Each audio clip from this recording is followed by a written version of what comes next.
Hola. En Panorama Podcast nos preocupa el futuro del planeta, la transición ecológica, la especulación energética. Por eso nos encanta dialogar, escuchar a hombres y mujeres de los territorios. Cada martes emitimos el episodio Globales, que coordinan los periodistas senior Ezequiel Martínez y Pepe Contreras, con los mejores paneles de expertos. Bienvenidos al podcast del sur de Europa.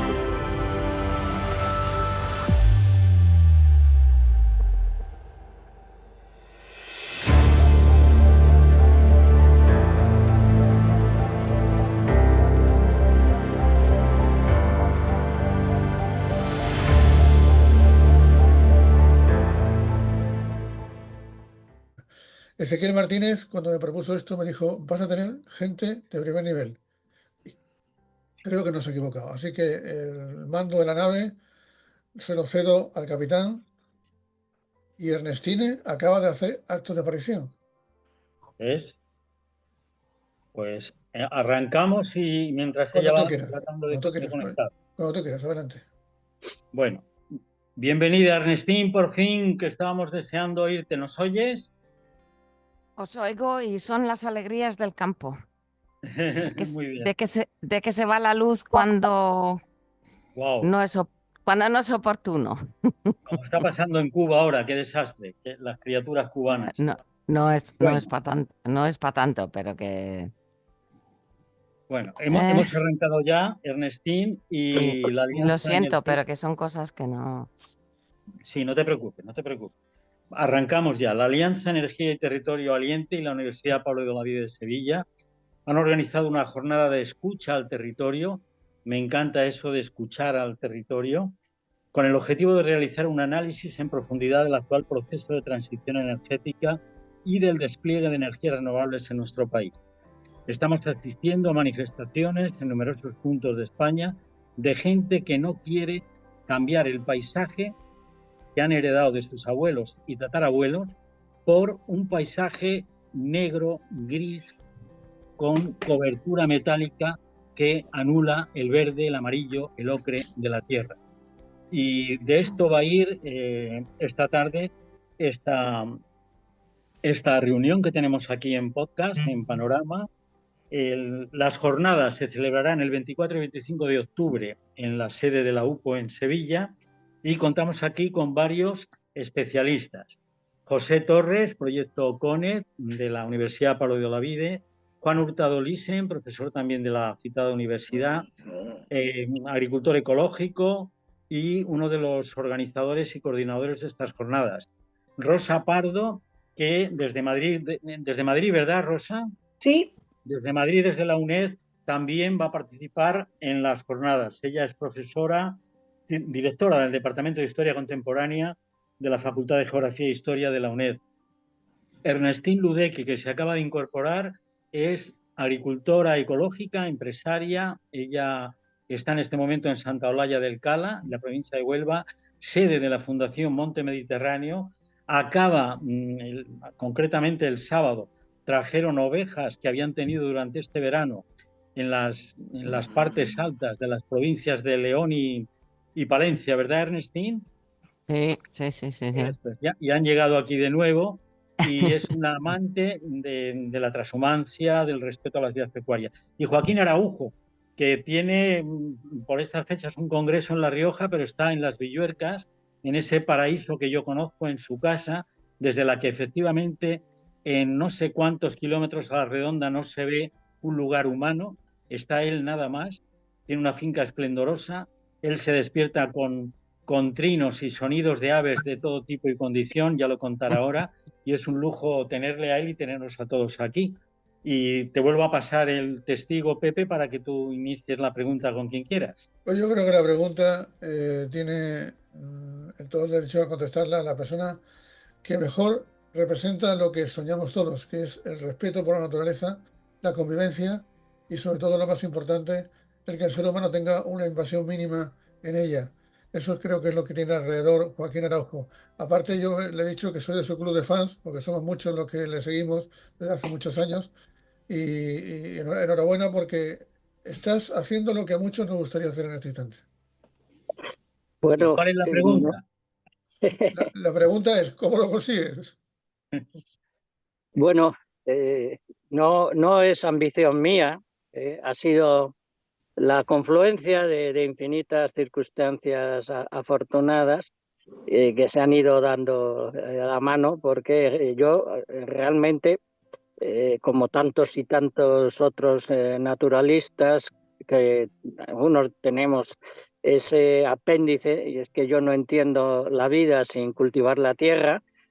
Yo hace 5 minutos o 10, no sé lo que hemos tardado en conectar, pues he tenido que guardar a mi rebaño de cabras para poder atender. Pero bueno, ayer, como ha dicho Ezequiel, estaba en La Rioja defendiendo la tierra fértil de este país dentro del colectivo Intervegas, que entre otras cosas llevamos 10 años luchando porque exista una ley de protección a los suelos agrarios más productivos, o en definitiva, y porque la palabra lo abarca todo, debemos defender la fertilidad de la tierra, que también se hace desde Aliente. Yo soy tan afortunado que precisamente en estos momentos puedo presumir de ancianidad. Eso quiere decir que has vivido mucho tiempo. Yo llevo 55 años de militancia activa desde el primer instante de la fundación de varias de las ONGs en este país, de defensa del territorio y de la fauna. Llevo 50 años como colaborador de Radio Televisión Española, y me han dejado algo que es la pasión de quien vive intensamente los paisajes y los procesos, y también la forma de expresarse. El paisaje, como acaba de decirse, tiene también su lenguaje y nos está sugiriendo infinidad de cosas. Bueno, pues yo me considero una suerte de traductor simultáneo de esas sugerencias.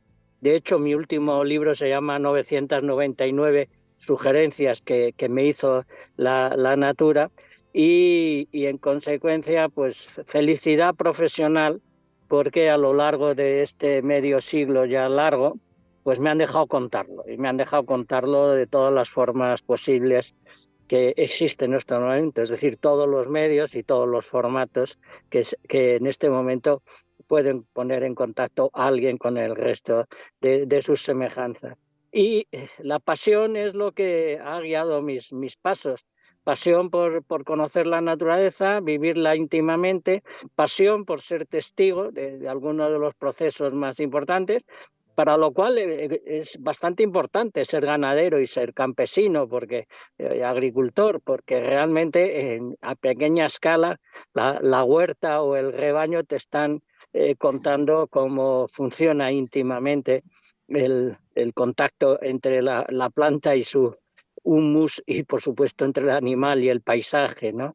Y finalmente, porque esto podría no terminar nunca, pues me siento especialmente agradecido a todos los que han escuchado, que han visto mis documentales, que han leído mis libros, porque creo que nos anima a todos los que estamos aquí reunidos, algo que no es frecuente en nuestra sociedad, pero que puede muy bien resumirse. Estamos con la vida, queremos vivir para que haya más vida, y luchar, por tanto, contra todas las amenazas que están convirtiendo a la muerte en algo demasiado presente en las sensibilidades, presente en los paisajes, presente en las administraciones, presentes en el proyecto de civilización, que parece descaradamente decidido a que se sigan muriendo el mayor número posible de realidades de este planeta.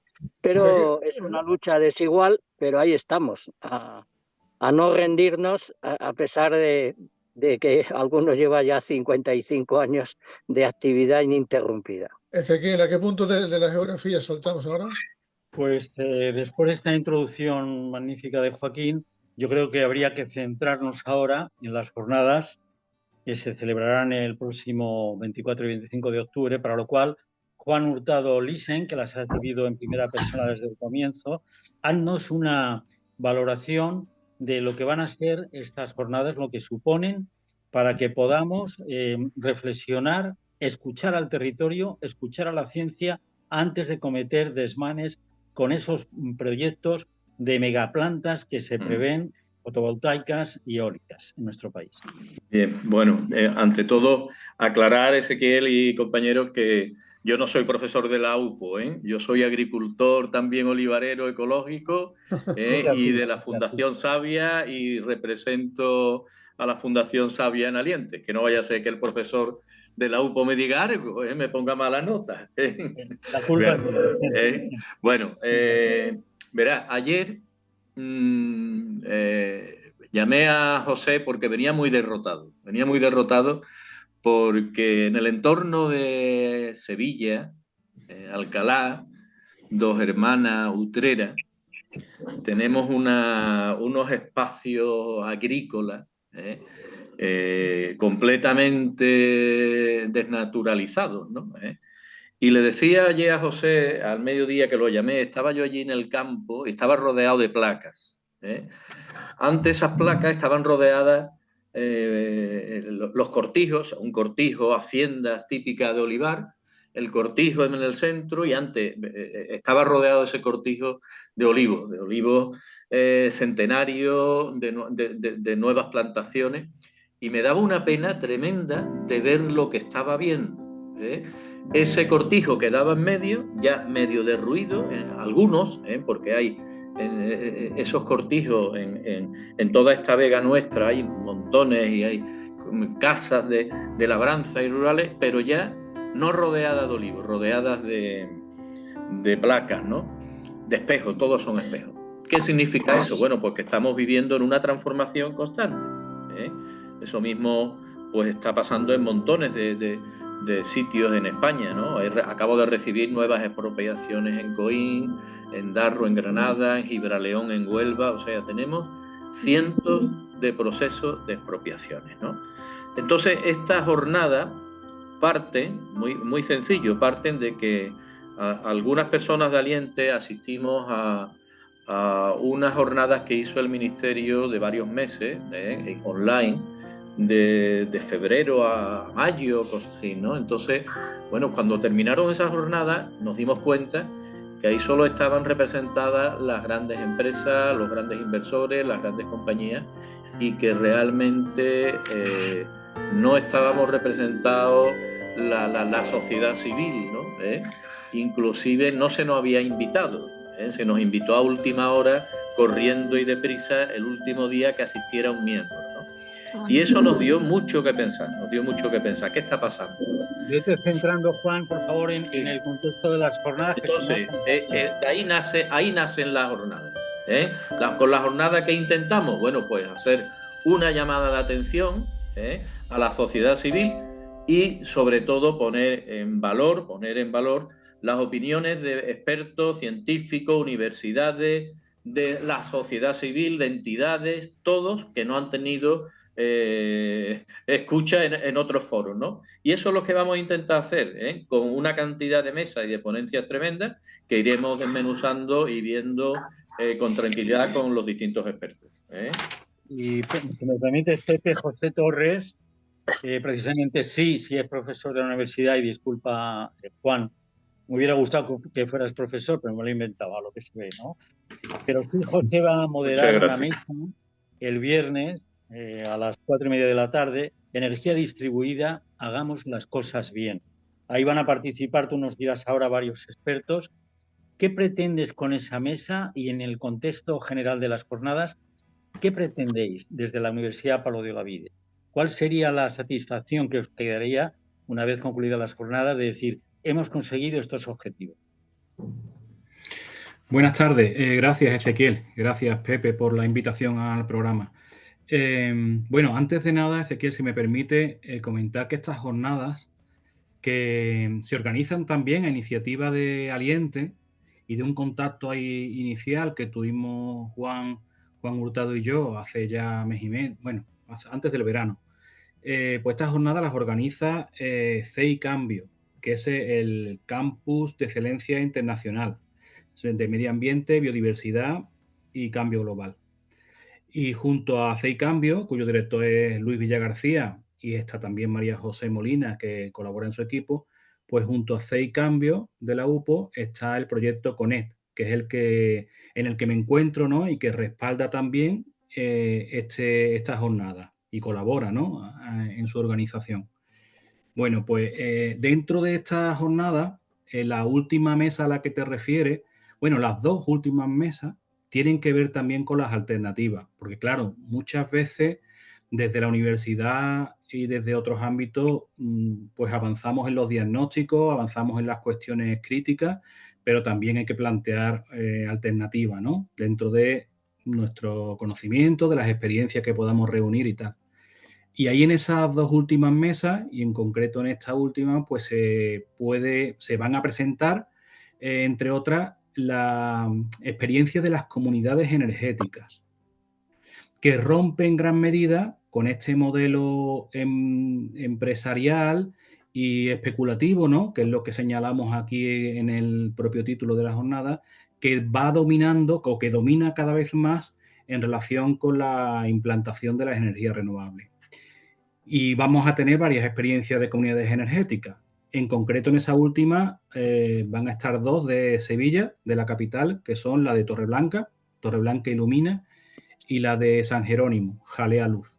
Y en ella se podrá ver cómo la propia ciudadanía organizada pues puede gestionar de manera comunitaria, sin ese afán de lucro, sino más bien pues para el propio ahorro del vecindario, pero también para aprender acerca de qué es esto de la producción y consumo de energía eléctrica y para generar en el fondo, detrás de todo esto, también más comunidad. Y esa es la idea, Ezequiel. La pregunta que te hago antes que pasemos a otro tema es, ¿esto choca con una serie de necesidades económicas que no todas las comunidades energéticas la pueden afrontar? ¿Las administraciones están dando la talla en esta historia? Claro, buena pregunta, Pepe. Eso, en el caso de Torreblanca Ilumina, está detrás el propio Ayuntamiento de Sevilla. Bueno, también hay fondos de la Unión Europea que se pueden recibir para estas iniciativas, pero requiere, al menos en ese caso, de la composición de una oficina, ¿no?, de asesoramiento a las propias vecinas y vecinos del barrio, y hay que apoyarlo por lo tanto, ¿no? Y en el caso de San Jerónimo no tiene detrás ese respaldo institucional, pero de una manera más, digamos, horizontal, más del propio vecindario, de autogestión y tal, se está llevando adelante. Es decir, que por una parte es necesario, pero por otra parte uno de los grandes valores que pueden tener estos grupos de vecinos y vecinas organizados es precisamente el no tener que depender de grandes subvenciones. Bueno, pues que ahora quizá lo oportuno es que intervenga Rosa Pardo, que pertenece a Aliente, que es una de las organizaciones o asociaciones que colaboran en estas jornadas. Y como decíamos al principio, ella es directora del Departamento de Historia Contemporánea de la Facultad de Geografía e Historia de la UNED. Rosa, ¿qué te parece a priori el contenido de las jornadas y en concreto de qué vas a hablar tú en ellas como ponente y qué esperas, ¿no?, de estas jornadas? A ver, bueno, más que como directora del Departamento de Historia Contemporánea, soy, digamos, una colaboradora de Aliente sobre el territorio, porque yo empiezo con esto porque en mi pueblo iba a haber un paisaje protegido y cambian el perímetro justo donde 2 meses después van a aparecer unas enormes instalaciones solares y que ocupan el 30% del municipio, ¿no? Y entonces a partir de ahí empiezo a colaborar con Aliente. ¿De qué pueblo estamos hablando, Rosa? Estamos hablando de un pueblo muy pequeño de Guadalajara que se llama Caspueñas, en la Alcarria Alta, en una zona despoblada en la que están lloviendo los proyectos fotovoltaicos porque los ayuntamientos son pequeños, porque como está hecha la concentración parcelaria es más fácil llegar. En fin, bueno, pues eso es una problemática un poco distinta de la que se puede dar en Andalucía, pero al final el mecanismo es el mismo, ¿no? Entonces, lo que yo quiero plantear en mi intervención, pues es un poco una panorámica general desde la propia experiencia, ¿no? Una panorámica general denunciando un poco el modelo este de macro y sobre todo planteando las malas prácticas permitidas por este plan de las administraciones todas y de todos los signos políticos, digamos, de no planificar, ¿no? Entonces, pues lo que yo voy a plantear es un poco eso, las malas prácticas de las empresas, que crean empresas de 3.000 euros a las que luego no se les puede pedir responsabilidades, cómo funcionan los captadores locales, sobornos, amenazas, el tema de las expropiaciones, el bombardeo de desinformación, de propaganda y luego, sobre todo, yo creo, las malas prácticas de las administraciones en esa estrategia, ¿no?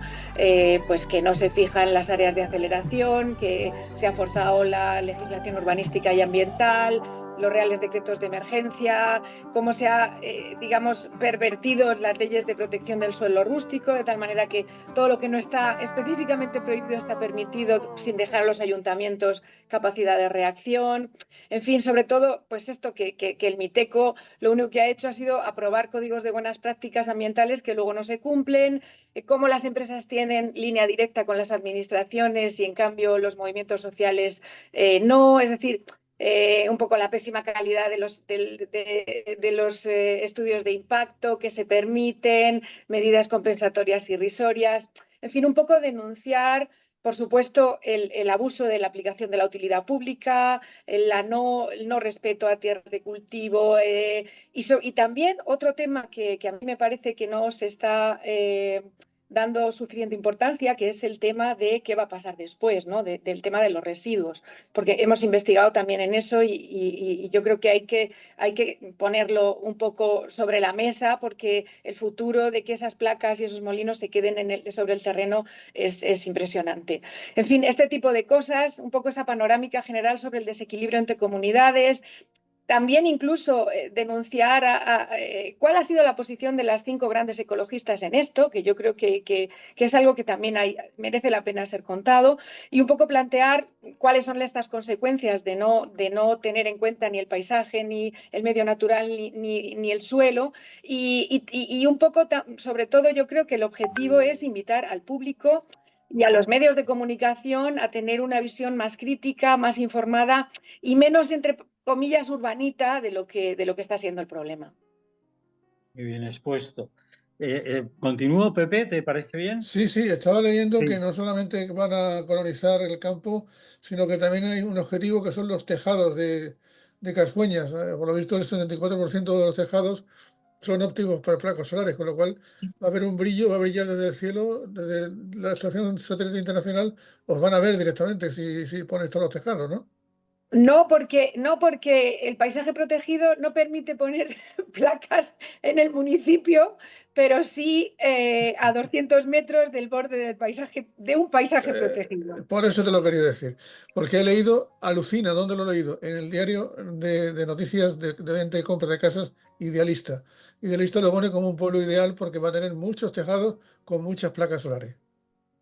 Es una locura.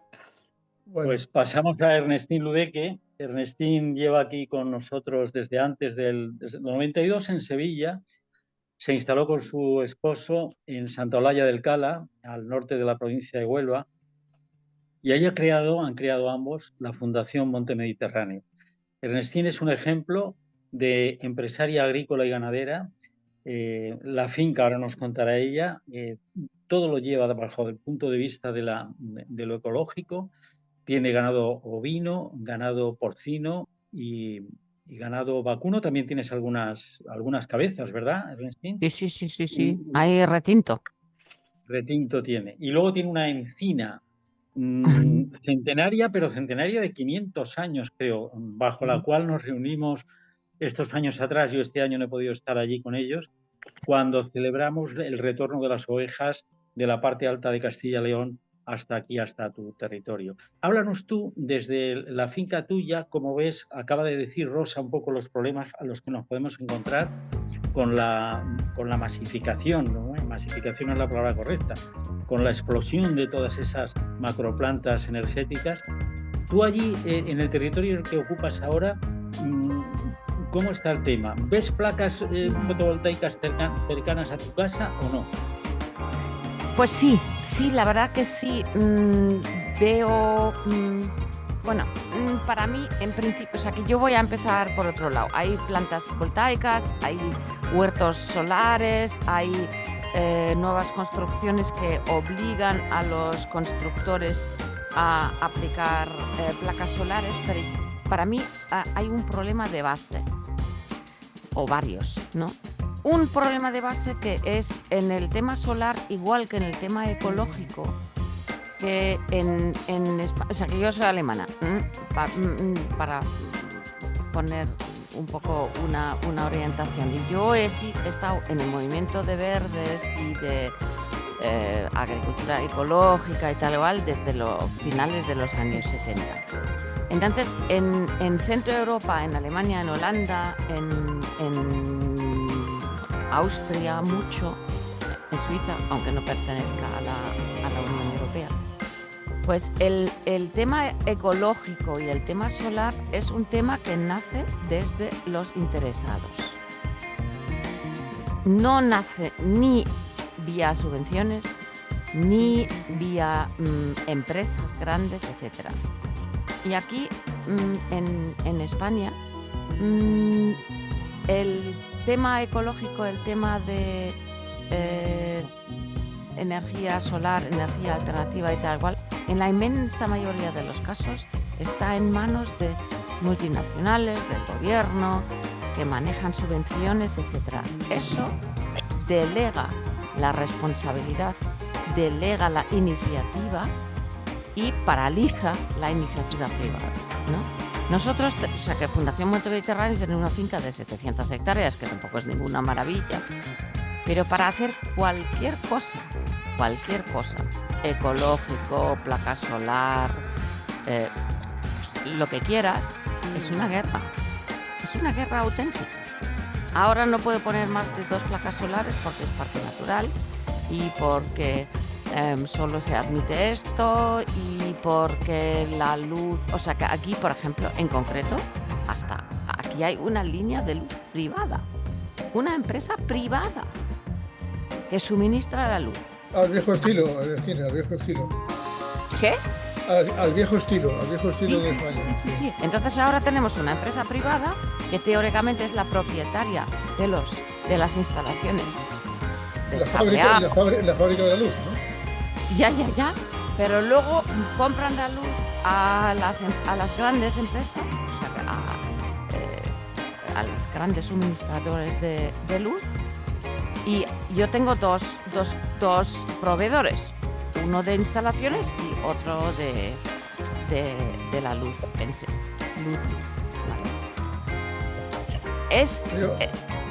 Yo quería deciros una cosa a todos y quería conocer vuestra opinión, Ezequiel, con tu permiso.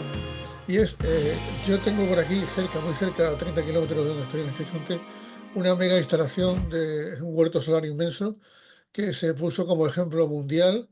¿Y qué pasó? Que con los vaivenes políticos, administrativos, ahora sí, ahora no, ahora te subvenciono, ahora no te subvenciono, han quedado inutilizadas. Y eso es una inversión tremenda, que ahora, ¿qué pasa con todos los huertos solares que han sido víctimas de la indecisión y del torbellino político que hemos vivido estos años atrás? ¿Qué pasa con todo eso? Porque hay mucha gente que puso dinero en esa historia, de buena voluntad, y no solamente grandes compañías. Mucha gente humilde, mucha gente que vio en ello una posibilidad y aportó y montó su huerto solar, pero ahora se lo come con patatas directamente. Bueno, eso hay un lema segundo en las jornadas. Vuelvo a las jornadas, no nos olvidemos que los árboles nos impidan ver el bosque, que se dice en ese lema, hagamos las cosas bien. Este ejemplo que tú acabas de poner, Pepe, pues indudablemente lo que nos señala que las cosas se hicieron mal. Entonces las cosas hay que hacerlas bien. Y para hacerlas bien, Joaquín, luego volveremos, Ernestín, contigo. Joaquín Araujo, tú que tienes tanta experiencia por la cantidad de conferencias y sobre todo por la cantidad de congresos y encuentros, jornadas a las que has asistido, ¿cómo estás viendo, porque este va a ser la columna vertebral de las jornadas, estás viendo que realmente podamos llegar a 2030 y más tarde a 2050 con esa transición energética deseada, que es un tanto utópica, pero crees que se puede conseguir el objetivo? Bueno, hay un abismo entre lo que se debería hacer y lo que se puede hacer. esta es una vieja historia que además nos mete en el laberinto de cuestiones de filosofía moral, pero bueno, como no es el caso, lo que sí que está claro es que todo lo que sabemos desde un punto de vista estrictamente documentado por la experimentación y por la investigación científica, pues realmente ya hemos sobrepasado. De hecho, en esta semana ya se nos ha dicho que la media del año 23 ha sido superior a 1,5 grados con relación a lo que se dictaminó en París y demás. Es decir, que no solo hay que conseguir la transición energética, sino que habría que conseguirla de la misma forma que la degradación del clima va mucho más deprisa de lo que se calculó. Obviamente, la curación, lo que debería venir a por lo menos poner algún tipo de remedio en la herida, también tendría que ser infinitamente más rápido. Pero claro, ahí caemos en que haya esa tolerancia aberrante para mí también de las grandes ONGs a que se ponga los equipamientos de energía fotovoltaica o eólica donde dé la gana porque es muy urgente. No, porque realmente eso es lo que insiste tanto Aliente como algunos de nosotros desde hace muchos años, ¿no? Y en ese aspecto es en el que hay que tener en cuenta algo que yo creo que está pasando inadvertido, y es esa suerte de catálogo que Rebelión Científica ha puesto a nuestra disposición de lo totalmente destruido, de la superficie totalmente destruida en este país. Abro un paréntesis para deciros que, por desgracia, nada hay sin lesiones ahora mismo. Prácticamente no hay 1 centímetro cuadrado de planeta que no tenga algún tipo de contaminación, sea plástico, sea hidrocarburos, sea lo que queráis considerar, ¿no? Por tanto, la naturaleza es fundamentalmente lo que no ha sido destruido del todo, pero como hay mucho territorio sí completamente destruido, y Rebelión Científica ha inventariado ni más ni menos que 2 millones de hectáreas en un país de 54 millones de hectáreas, pues evidentemente tenemos dónde ponerlo. Tenemos dónde poner todo lo que puede ser todavía más empobrecedor del paisaje. Y esa es la confluencia a que hay que llegar. Yo creo que, por decirlo en un orden determinado, lo de que el paisaje sugiere lo que hay que hacer con él es absolutamente fundamental. Es más, está en Montaigne. En los ensayos, en el primer ensayista de la historia de la humanidad, y por cierto sigue siendo casi el más brillante, ya te dice que el paisaje te sugerirá lo que hay que hacer con él. Y entonces, esa es la primera cuestión. Esto no puede ir aquí sencillamente porque el paisaje no lo tolera. No lo tolera el paisaje, que es nuestra interpretación del paisaje, evidentemente. Y como ha dicho Rosa, la movilización es precisamente, oiga, que van a ponerme la fealdad absoluta en medio de lo que son referencias emocionales, sentimentales, familiares, históricas, etcétera, etcétera. El segundo paso para mí es ese estilo de cooperativa, de comunidades de producción energética. Es que eso tendría que ser generalizado, pero también de forma apabullante, con una rapidez absoluta. Debería ser la norma en todos los municipios, por lo menos de 5.000 personas para abajo, y eso debería ser una cosa a acometer en 1 o 2 años, ¿no? Y luego, evidentemente, ya lo que se considere, ¿no? Porque realmente, aparte de esos 2 millones de hectáreas totalmente destruidos, hay muchísimos ámbitos que sin estar del todo destruidos, pero el impacto es bajísimo, ¿no? Y desde luego seguimos en una circunstancia, porque los que vivimos en primera persona casi día a día lo que la naturaleza quiere expresar en estos momentos es demasiado lacerante. Es decir, yo he tenido la inmensa fortuna de plantar muchos miles de árboles en mi vida, y estos últimos años he perdido la totalidad de las plantaciones y lo mínimo que yo planto son 500 árboles al año, casi todos los años más de 1000. Y yo llevo ya 3 años que pierdo la totalidad de lo plantado, pero es que se están muriendo también árboles que planté hace 40 y 45 años, ¿no?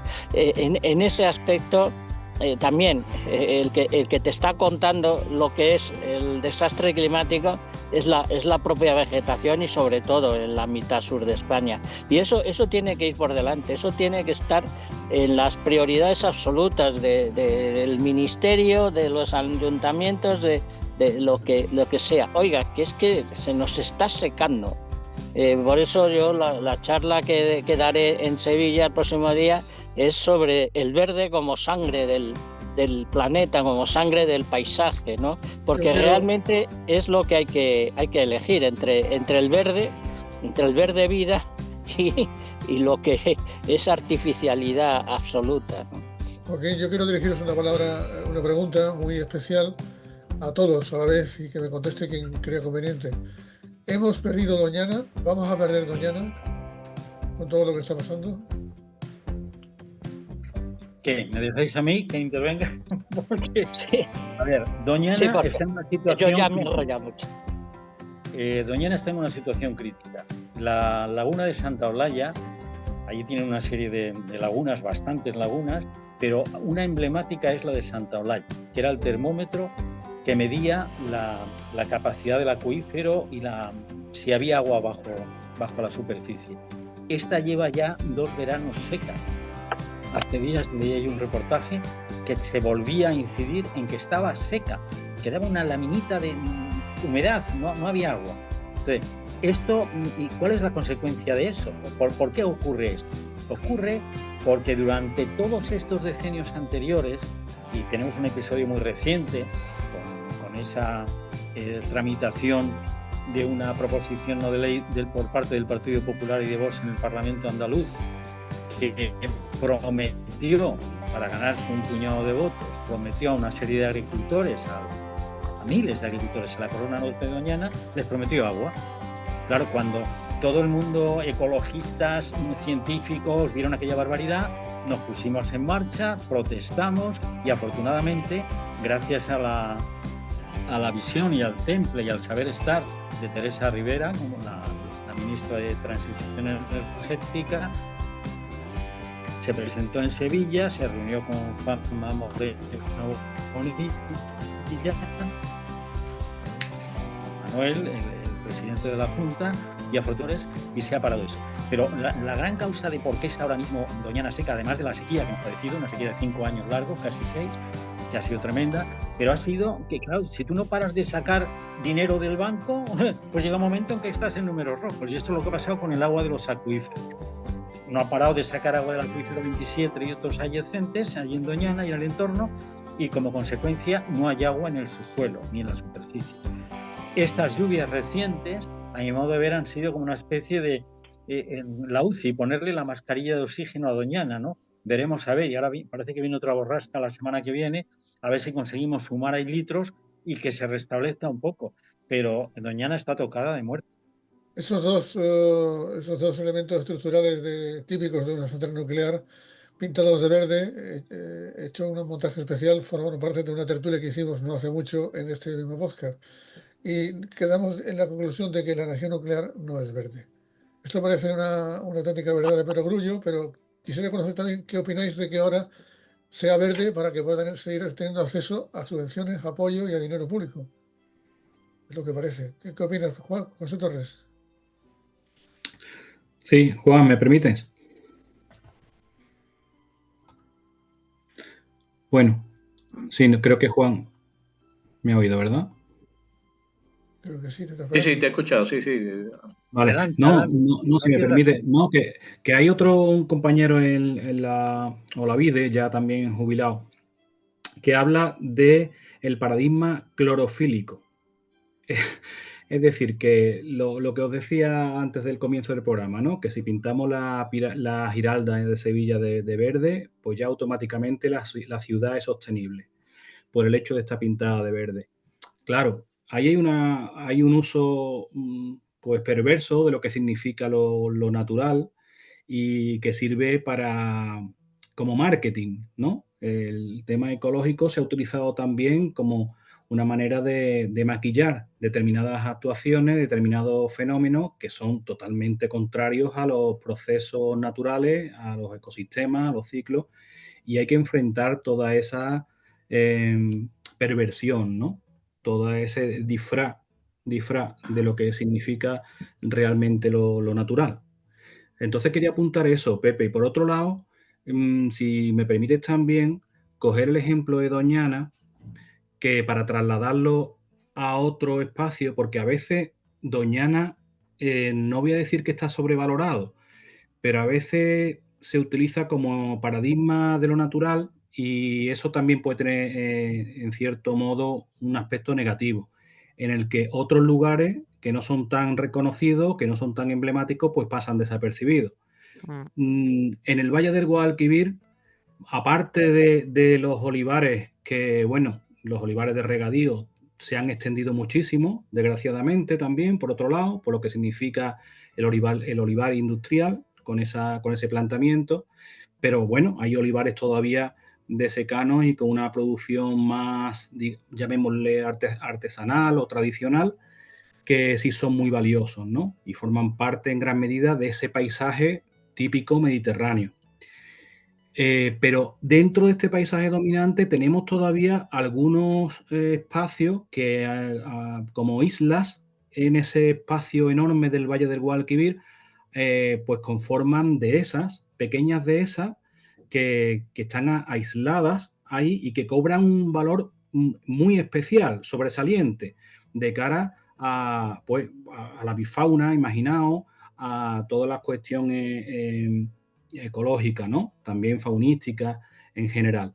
Y claro, al haberse aislado en ese medio agrario, ahora todavía se perjudica mucho más cuando dehesas como la de Bucaré, en el caso de la vega de Alcalá de Guadaira, la vega del Guadaira, en la llamada Campiña de Sevilla o Carmona, pues esa dehesa de Bucaré, como ejemplo, se está viendo rodeada por múltiples megaplantas fotovoltaicas, enormes proyectos fotovoltaicos, que uno a uno, proyectos individualizados intencionadamente, pero que luego forman pues un conjunto, cuando se terminan, se culminan, pues van a rodear y van a perder los valores paisajísticos y ecológicos que tiene una dehesa como la que estoy señalando. Entonces, no es Doñana, pero son muchísimos los espacios que se están perdiendo con ese carácter natural y paisajístico, sobre todo, tan interesante. Quería intervenir, Rosa. Vale, La palabra. Rosa, discúlpame que añada una cosa a lo que ha comentado José Torres. Hay un proyecto interesantísimo. Se pretende que la UNESCO reconozca al paisaje del olivar andaluz, con respecto a lo que decía Jesús, como patrimonio mundial de la humanidad. Bueno, pues no sabemos qué está pasando. La Fundación Sabia ha sido una de las promotoras de esto, la Diputación de Jaén, se han sumado diputaciones, universidades, y no entendemos cómo de 14 zonas que hay de olivar andaluz que son o se postulan para ser patrimonio de la humanidad, hay una, la zona 14, donde incluye a Lopera, a Forcuna. Ezequiel, hemos tenido un pequeño problema de sincronización con el sonido. El último minuto, lo que has dicho, lo repite, por favor. Lo repito, sí, gracias.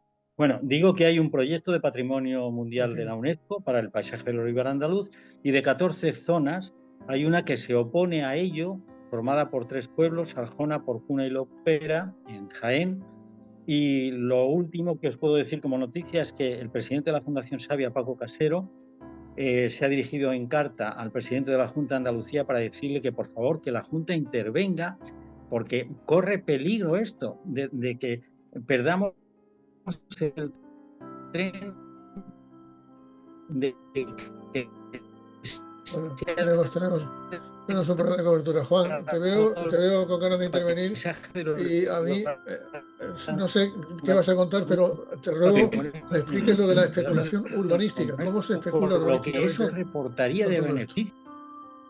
Bueno, mira, a colación de lo que dice Ezequiel, que lo hemos escuchado, la especulación urbanística existe, porque yo pongo de ejemplo lo siguiente. Yo me he dedicado muchos años al urbanismo y al planeamiento. Entonces, en una época, pues hemos vivido, las grandes compañías han invertido en otros focos de inversiones, como son suelo comercial, los grandes centros comerciales que se pusieron de moda en toda Europa y en España. Entonces esos fondos son los que estaban invirtiendo en esos centros comerciales. Ya ahora ha cambiado. Ahora, ¿dónde están los focos? Los focos inversores están mirando los suelos de las energías renovables y ahí están invirtiendo. Y a lo que dice Ezequiel hay una cosa importante. Fijaros que la Fundación Xavi estamos detrás de ese proyecto de la UNESCO, de la Declaración de Patrimonio Mundial del tema del olivar, ¿no? Y en una zona en concreta, entre Lopera, que lo cita Ezequiel, Lopera, Arjonilla y otro municipio, y Marmolejo, pues ahí existen varios proyectos muy importantes, donde la población está saliendo con tractorada, porque se empiezan con 100.000 olivos que se van a arrancar. 100.000 olivos de algunas fincas, algunas fincas que me decían el coordinador de la plataforma de Lopera, que son olivos centenarios igualmente, ¿no? Bueno, ahí hay un trasfondo de verdad un poco extraño, En Andalucía tenemos la ordenación del territorio, la nueva, la ley La Lista, que es muy reciente, pero bueno, pues ya sabemos que por interés público y social se están tramitando y la administración lo está permitiendo, vamos, todas estas tramitaciones, ¿no? A ver si podemos, Juan, traernos a Manuel González Fustegueras, que es el director de la ordenación del territorio y lleva las competencias de la ordenación del territorio por concurso público, que lo ganó hace un año. Sí. Y estaría muy bien conocer su opinión, pero esto que me cuentas, mi familia es de Villanueva de la Reina, cerca de Arjonilla, precisamente. Y esto que me cuentas, esto que me cuentas, yo no lo he visto reflejado como ciudadano con la dimensión que merece. Arrancar 100.000 olivos. Es que yo una cosa tremenda, pero además, fíjate, fíjate, Pepe, Perdonad, el fondo de la cuestión es que parece que ese arrancar 100.000 olivos viene, ¿por qué? Porque está ahí precisamente las megaplantas fotovoltaicas tratando de... correcto. Este es el asunto, claro. Este es la cuestión Mollar. Claro, ya lo dejo porque Rosa y Ernestín tendrían que intervenir. Yo quería abundar en lo que señalábamos antes sobre qué soluciones hay, o sea, las alternativas, ¿no? Yo creo que todos tenemos claro cuáles son las alternativas, las comunidades energéticas, colocar las renovables en sitios donde no terrenos degradados, está el tema de los tejados, tal, etcétera. Pero claro, nos quedamos como el ministerio con códigos de buenas prácticas. Quiero decir, al final es lo único es la única fuerza que tenemos, porque al final aquí hay un problema político claro.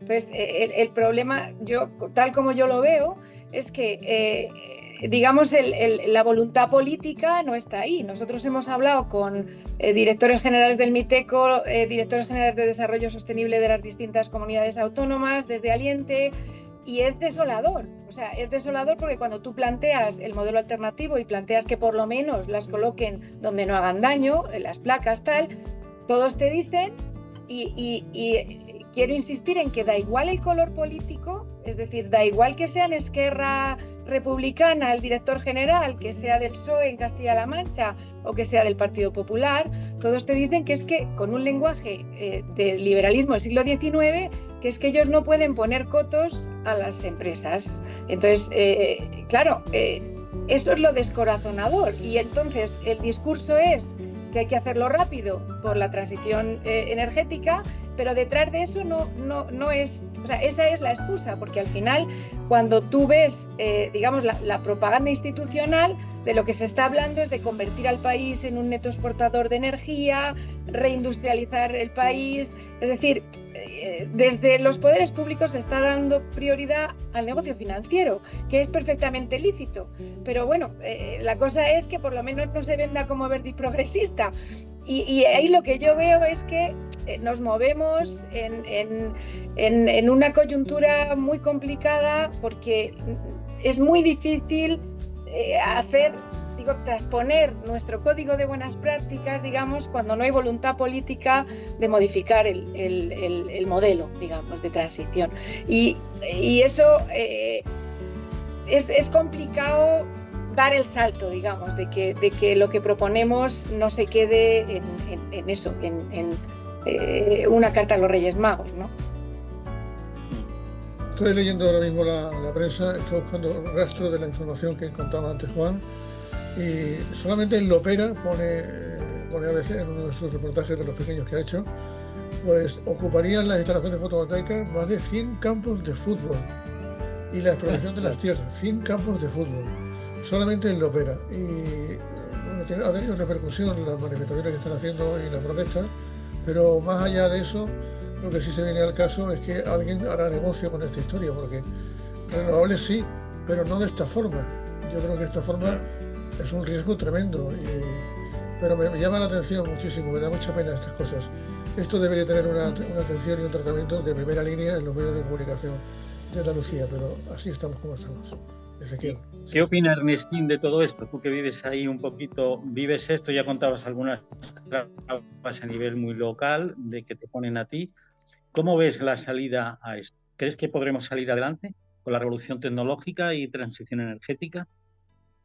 Hombre, tú, pues a que si no creyera en que habría solución, no estaría aquí, creo. O sea, que llevo 30 años luchando por diferentes cosas y si no creyera en una solución, no estaría aquí. Pero lo que antes mencioné es que yo creo que aquí hay un problema de base. Un problema de base que para mí, que soy filóloga, nace en que en España no hubo la edad de la Ilustración. Entonces, allí el sentido de la responsabilidad individual, la responsabilidad ética individual, se ha destrozado.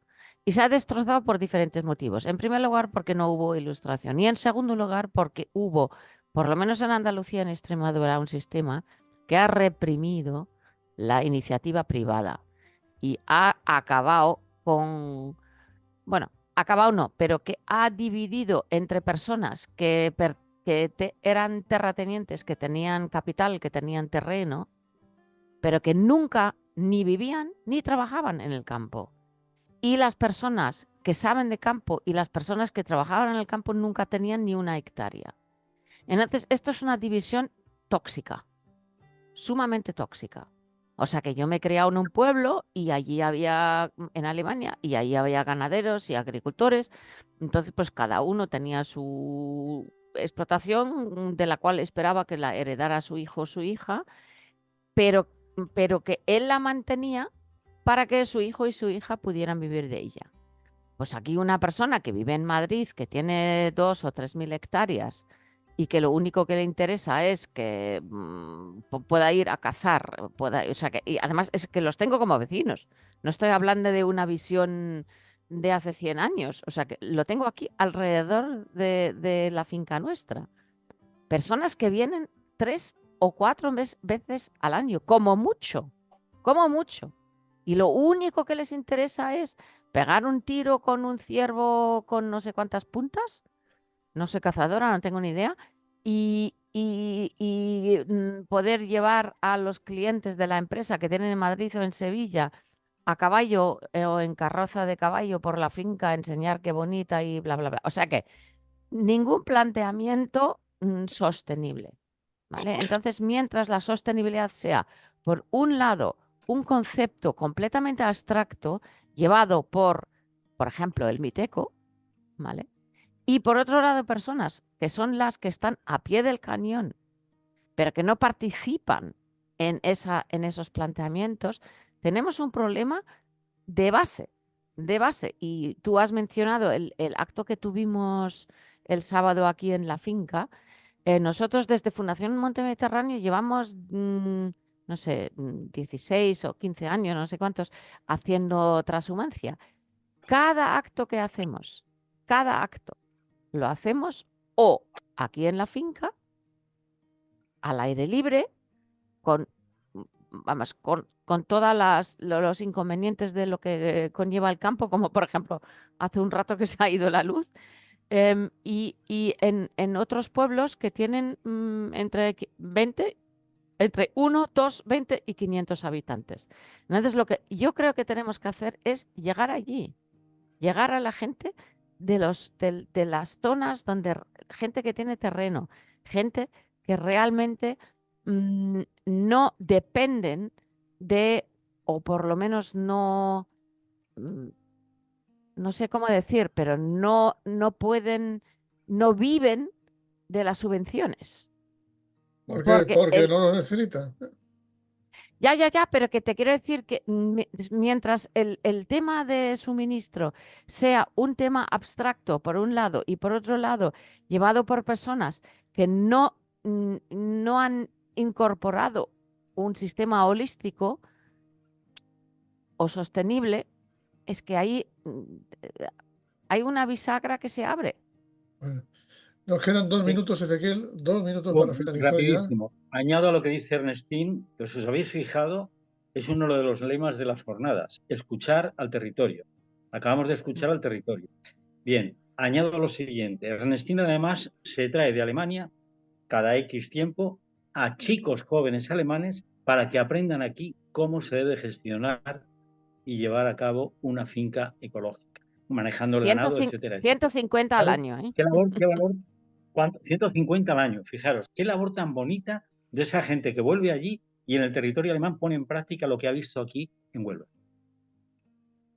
Bueno, si quedan 2 minutos, resuelve tú una intervención. Yo soy fiel a mis principios, así que le voy a dar 2 minutos a Joaquín Araujo para que le ponga el punto seguido y nos cree la suficiente expectación para que vaya mucha gente a las jornadas y que sean todo un éxito. Nosotros vamos a hacer todo lo posible por echarle una mano. 2 minutos para la reflexión humana, Joaquín. Bueno, es necesario el que seamos capaces de esa vivencia del paisaje, esa vivencia de los procesos y los ciclos ecológicos, porque sin duda esta civilización pues lo que ha hecho es emascularse, se ha arrancado a sí misma de todo lo que por otro lado realmente importa. Y para mí el desafío, como soy periodista, comunicador, no sé cuántas cosas de esas, pues sigue estando en que alcance al mayor número posible de personas esta, yo creo que clarísima alternativa a toda una civilización. En realidad somos otro modelo de convivencia y nuestra pelea más o menos cotidiana contra las grandes transformaciones del territorio pues está guiada por una suerte de nuevo pensamiento en la historia de la humanidad, con muchas herencias de todo tipo, y de lo que se trata, que afortunadamente creo que también podemos exhibirlo, es que hay suficientes ejemplos, trayectorias humanas, experiencias particulares como la que acabamos de escuchar, que sirven sencillamente de algo tan contundente como que también sabemos hacerlo bien. Y lo hemos hecho y hemos demostrado que se puede vivir de una forma absolutamente diferente a la que consideran sagrada, ineludible e inalterable por parte del sistema. Y como es una pelea desigual entre ideas de concepción del papel del ser humano sobre la piel del mundo, pues no nos rendimos. Lo importante no es que, por supuesto, habrá que pelear en los juzgados, en los congresos, en el propio Parlamento, pero también hay que seguir profundizando en lo que son nuestros sentimientos y nuestras ideas, porque son realmente partidarios de lo que más importa, porque de lo que se trata es de vivir con la vida y demostrar que es posible vivir con la vida. la abertura de William Tell, Guillermo Tell.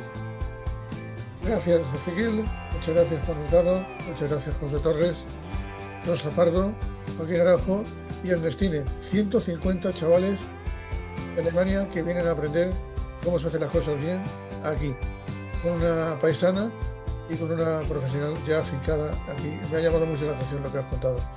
Y a Arjonilla, a la Opera y los pueblecitos de alrededor les prometo cariño y apoyo porque no sabía la historia, no la había visto, pero vamos a darle también lo suyo. Así que, Ezequiel, lo anotamos por ahí. Y las jornadas comienzan exactamente el jueves a las 9 de la mañana. Jueves 24 y viernes 25. ¿Hay streaming, Juan? Sí. Hay muchísima gente que se han apuntado, inscripciones online, también, ¿vale? Y presenciales, evidentemente. Pues nosotros, en la humilde participación que tenemos y audiencia, a vuestra disposición para lo que queráis. Muy bien. Gracias. Muchas gracias. Abrazos. Adiós, Abrazo. gracias.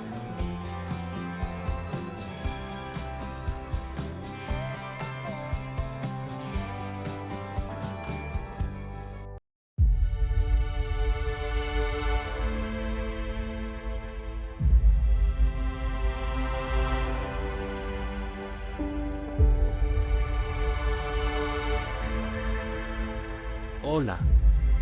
En Panorama Padcast nos preocupa el futuro del planeta, la transición ecológica, la especulación energética.